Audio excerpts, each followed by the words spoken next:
42కు 42% నిజమైన బీసీలు లబ్ధి పొందేలా చట్టాన్ని మారిస్తే ప్రధాని మోడీతో మాట్లాడి ఒప్పిస్తామంటున్నారు కిషన్ రెడ్డి. 42% రిజర్వేషన్లో ముస్లింలకు చోటు ఇవ్వబోమనడం విడ్డూరంగా ఉందన్నారు మంత్రి పొన్నం.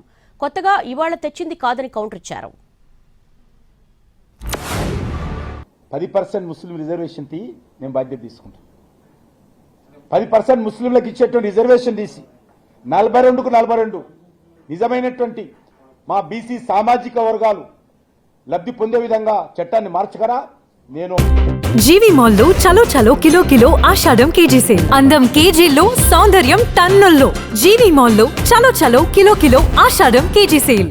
నరేంద్ర మోడీ గారితో మాట్లాడతాను, రాష్ట్రపతితో మాట్లాడతాను. మీరు ఇచ్చినటువంటి రిజర్వేషన్స్ లో ముస్లింలు ఉన్నటువంటి అగ్రకులాలు లేకపోతే అగ్రకులాలు అన్నం కానీ వాళ్ళ కులాలు లేవు కానీ అన్ని రకాలుగా ఆర్థికంగా పైన ఉన్నటువంటి ముస్లింలు కూడా లబ్ధి పొందుతారు. దాన్నే వ్యతిరేకిస్తున్నాం. కిషన్ రెడ్డి గారు ఈ రోజు చెప్పిన ప్రకారంగా 42% ముస్లిం రిజర్వేషన్లు ఉంటే ఇవ్వమంటా ఉన్నాడు. ముస్లిం రిజర్వేషన్లకు ఇప్పటి వరకు కొత్తగా ఇవ్వాలని తీసుకొచ్చింది కాదు ఇది.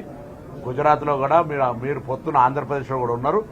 ఆ కారణం చూపెట్టి మొత్తం బలహీన వర్గాల గొంతు పొట్టగొట్టే ప్రయత్నం చేయదని భారతీయ జనతా పార్టీకి, ముఖ్యంగా బలహీన వర్గాల ప్రాతినిధ్యం వహిస్తున్నటువంటి బండి సంజయ్ గారికి, ఈటల రాజేందర్ గారికి, అరవింద్ గారికి, కృష్ణయ్య గారికి, లక్ష్మణ్ గారికి విజ్ఞప్తి చేస్తా ఉన్నాం.